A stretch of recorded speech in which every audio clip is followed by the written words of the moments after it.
Hello, everybody. This is Judge Princess Koko. Many of you are my friends on Facebook. I have 5,000 friends in my private account and about 3,000 and plus on my public account now. And this is just my new YouTube channel. For this episode, we're gonna do bar or bust, and we have very distinguished friends. We have Professor Raul Vasquez of UP Law. We have Father Rannie Aquino, our dean at the San Beda Graduate School of Law. We have our most distinguished senator, Senator Koko Pimentel, and we have one of our top 10 in one of the latest bars, Attorney Alan Joel Pita. All right, Father Rannie, can you say something about yourself? Good afternoon, everybody. I am a priest of the Archdiocese of Tuguegarao. That is the first thing I'd like to say about myself.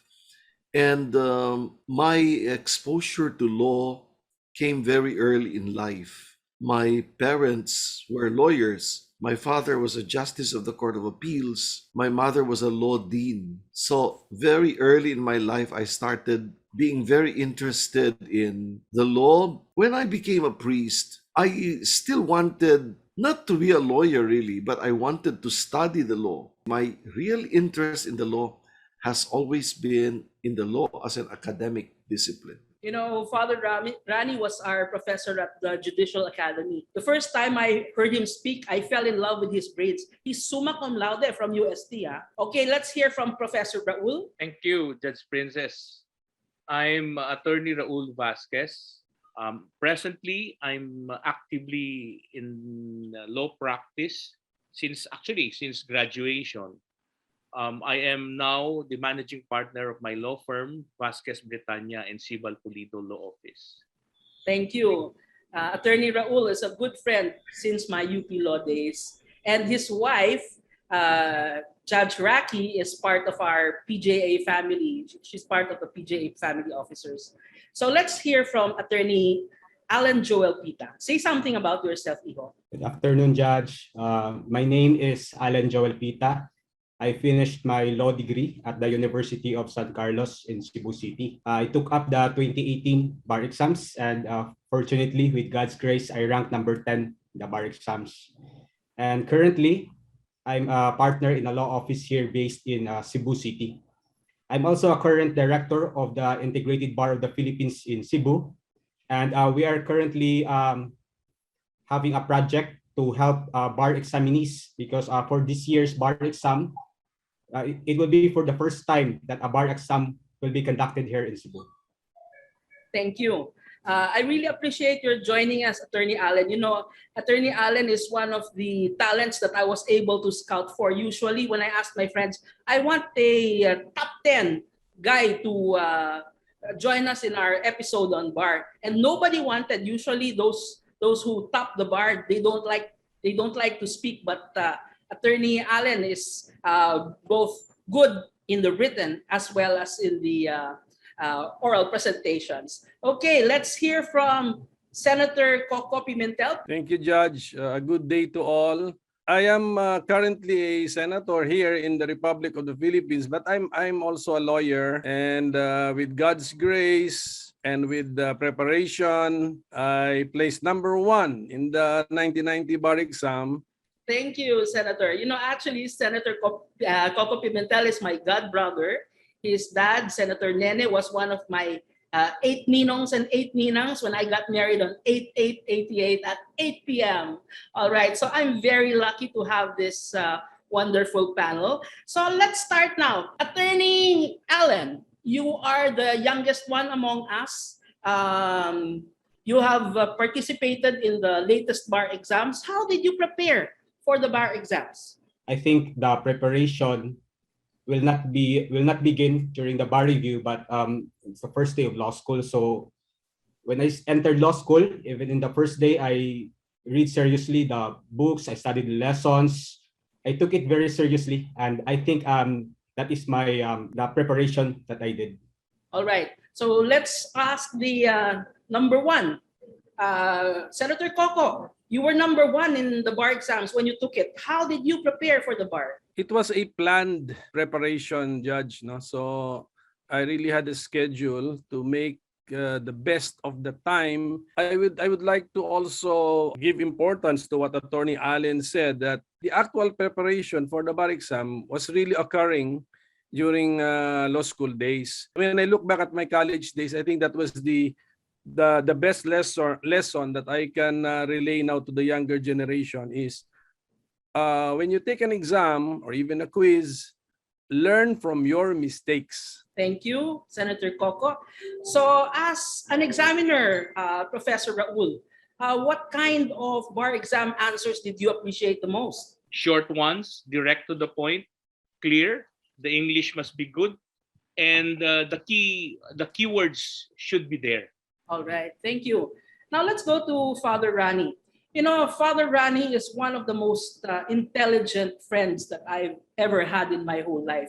He is an author. As I said, he graduated summa cum laude from UST, and he is our dean and was our dean when I took my master's at the San Beda Graduate School of Law. But Father Rannie decided not to take the bar. All right, Father, can you tell us why did you not even bother to take the bar exams? That's a story in itself. It's a very dramatic story. I finished the studies for the priesthood first. I asked my bishop permission to study law in a regular law school. And my bishop had the same reaction as all other bishops in the Philippines. He refused. Why are bishops very hesitant to allow their priests to study law? Because sa tingin nila, pag nag-aral ng law ang isang pari, tiyak, lalabas na yan at mag-aasawa. So what happened was that I had to look for a law school abroad, and that's the way I got this peculiar degree in international law. I must tell you that I was very attracted to the bar exams, and in the time of Justice Narvasa, I tried my luck and I asked him, will you allow me to take the bar exams? And at that time, the rule was if you did not finish your law degree in a Philippine law school, you could not take the bar exams. I wrote him 3 times. At the 3rd time, he told me, I am deciding this with finality. And I was afraid that he would punish me dahil sa kakulitan ko. Imbes na parusahan niya ako, sinabi niya, dahil sa pagpupumilit mo at may mga qualification, doktor ka naman, kukunin kita sa Judicial Academy. And that's how my life in the Judicial Academy started. Thank you, Father Rannie. You know, as far as I'm concerned naman, I wasn't so lucky in the first bar. So my friends from law school will know that when I was in law school and just before I was about to take the bar, both of my parents died. And I was alone. I'm an única hija, no brothers or sisters. I wasn't planning to take my first bar. But then this ninang of mine said, why are you not gonna take your first bar? I said, Ninang, I'm not prepared. And said, go ahead and take it. You might forget what you learned. So without being prepared, I took it. And of course, I flunked it. And I only passed it again during my second try. It was traumatic for me really because my father is from Pampanga and one of the brothers of my dad in the provinces. Akala ko ba ikaw ang matalino sa amin? Bakit ka nag-flunk ng bar exam mo? Sabi ko, ay akala ko tito matalino ko, bobo pala ako. So for a while I thought, what's this? I wasn't fit to be anything. But fortunately, even if you flunk your first bar, whether you had reasons or not, you can still become a judge. So, Attorney Allen, what about the new requirements now? What's different with the new requirements now for taking a bar as against the old ones? Of course, the bar exam is now computerized. That's the number one difference. And that there is now a change in the number of questions that will be asked. So instead of before in our bar exams, almost 40 or more than 40 questions, but now as mentioned in that bar bulletin, the questions will only be around 15 to 18, and it will be straightforward questions. There is now a detailed or specific instruction as to how to grade the answers. So 5 is the highest, 0 is the lowest. All right, because last year we didn't have a bar exam because of the pandemic. And usually, bar exams would be handwritten. Any feedback on the new bar exams, Professor Raul? There would be a slight advantage to to examinees who are proficient in with the computers. It could be a big problem if you are a senior student, for example. This was an introduction made by the bar chairman, Justice Marvick Leonen, who incidentally is a classmate. He says that this is the best bar exam, and maybe it may be so. The fact that there are many innovations that are introduced. Firstly, with respect to the computerization, it would make the checking much easier. During our time, all of us, it was handwritten. So at that time, it was an advantage if you have a good handwriting. But now, it's more on clear presentation of your answer in good English and straight to the point and in a concise manner. Thank you, Professor Raul. Let's go to Senator Koko. Senator Koko, what's your feedback on the new kind of bar exam that we're going to have this November?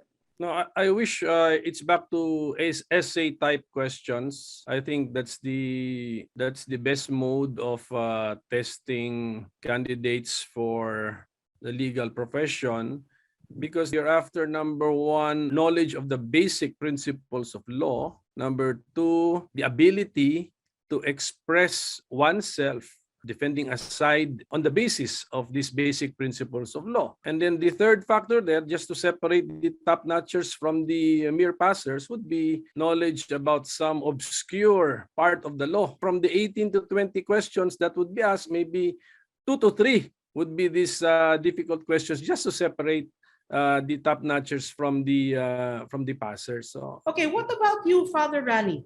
What do you think of the new format of the bar exams? I agree with Justice Koko. If your MCQs are properly prepared, yes, they may be able to detect or discern the ability of a student to reason. But there's nothing that really can replace the essay when you want to find out the reasoning capacity of a future lawyer. Back to you, Attorney Allen. When you studied for the bar exams, was it a matter of memorization? It is more on analysis and understanding, Judge, of the law. Even in law school, I never memorize the articles. I make sure that I understand the concept, what is the spirit behind the law, what is the structure, what is it all about. And then I read previous bar questions to test if I can answer and to improve my analysis on the given facts of the problem. Okay, so let's go to the number one guy in the bar, Senator Koko. What methods did you use? Did you memorize a lot, Senator Koko? I did not, Judge, I did not memorize. I read the same material 2 to 3 times. And if by accident I would have memorized them by that time, that is the one benefit. But I agree with Attorney Allen. I looked at the why. Why do we have such a rule? Why do we have such a law in our statute books? Yun po yun. Attorney Raul, do you recommend memorization? If you could, you may, because that's a bonus. But I also affirm what Senator Koko and Attorney Allen said. It's not really the matter of what are the elements or what are the requisites. It's more of your understanding of the law and applying it for or against a certain individual. Remember, in litigation or in law practice, there would always be two sides of the coin. You Judge Princess, you would be very aware of that. Father Rannie, you're a teacher, you're a professor. How do you recommend that students answer the bar exam? Or how do you recommend that they study it? Exactly as Senator Koko, Allen, and Professor Raul said, there's nothing like understanding the law. When the legislature wrote the law, it could not have possibly anticipated every situation to which the provision of law would be applied. You have to be able to grasp the law's intent as well as the law's philosophy in order to be able to determine whether it applies to a novel situation or not. Just to give an example, can one who has served as president run for vice president in the next election? That's a teaser. That's a teaser. But it's also a very serious question of constitutional law. And you can propose an answer only if you grasp the intent as well as the principle behind the constitutional provision. Thank you, Father. You know, when I was taking the bar, I remember I was parking my car, and nearby there was this guy parking his car. The car in front of him, he hit. The car at the back of him, he also hit. That's how nervous he was. And I have a friend, okay? She was consistent valedictorian from elementary, I think, up to her high school. But she took the bar twice. She never made it because any sound at all. For example, if there was a sound like coughing or whatever, it would distract her. So, guys, keep cool and learn to answer even if there's noise. That's why my son, I have a lawyer son, I'm very glad he was able to take it in his first try. You know, the way I trained him, I said, even sa tabi ng riles ng tren, gusto ko makapag-aral ka. You know, because hindi naman magiging ideal palagi ang situation na yung mag-aaral ka very silent, yung magbabar exam ka very silent, no? Maraming distraction talaga yan. That's why you have to be able to take in the distractions and stay cool. Kasi if you're not cool, you will only get taranta. So what's the point of getting taranta? Keep cool, sleep well, study from day one of law school. Okay, so let's go to our final remarks now. Attorney Allen, what final remarks would you like to give our viewers on Judge Princess TV? Your final tips. What should they do to pass the bar and to do well during the bar exams? For those who will be taking the bar, there are really times that we feel unmotivated, we feel lost, we do not understand anymore because of all those deadlines or schedules to beat, all those backlogs. But I think what will help in my case also is that I just go back to the reason or to the why I want to become a lawyer. For me, that is really the key to keep motivated and to keep on track and to be successful, I think, in the bar exams. Thanks, Attorney. Let's go to Professor Raul. Your last tips to our upcoming bar examinees. Preparation started from day one of your law studies. Always remember na alam mo na yan. All you have to do is not to lose focus. I think ang pinakamainam na isipin mo dyan ay yung rason kung bakit gusto mong maging abogado. Yun ang magiging purpose-driven yung effort mo. And of course, wag nating maliitin. In fact, napaka-importante din yung support system ng support group mo. Parents, kaibigan, barkada, kaklase, etc. You have just to prepare, focus, have a good mental, physical, emotional preparation dahil sa pandemic protocols ngayon, sa uncertainties of life that all of us are suffering from. Ang dami-daming mga psychological and mental issues, depression even that confront our examinees now. All right, so now to my best friend on Facebook, Father Rannie, what are your closing remarks? I don't know if I should be giving any advice to those who take the bar. I never took it. I never had any real purpose to take it. But let me just say this. Many times, the nervousness, the anxiety, and the tension that hinder you from being successful in the bar come from the fundamental error of equating your self-worth with the bar exam. Never do that. You are definitely more than your grade or your score in the bar exam. It is important to pass. It is very vital for you if you intend to get into litigation and into the practice of law that you pass the bar. Well said. All right. So now, my kinakapatid, Senator Koko, what are your last remarks and advice for the upcoming bar examinees? Thank you, Judge. First of all, congratulations to you for your YouTube channel. A very good idea. And for choosing the subject matter, very timely. So my final advice for our bar examinees would be to be confident. By the time you take the bar exam, you know that you have invested all your time, your focus, your energy, your talent to this endeavor, to this effort. So be confident. Ano na yun? It will be God who will bless all your investment, all your efforts. So, but do your share, do your part. hindi pwedeng hindi. Alam namin lahat 'yon. Ang galing. Okay. So, napakaraming pasasalamat po sa inyong lahat. Pinataba nyo lalo ang aking puso by your presence. And maraming natutunan ang audience ko sa inyo. Thank you very much for coming, my dearest friends, Professor Vasquez, Father Rannie, Attorney Allen, Senator Koko. God bless you all. And tandaan, sundin ang batas, magpakabait, or else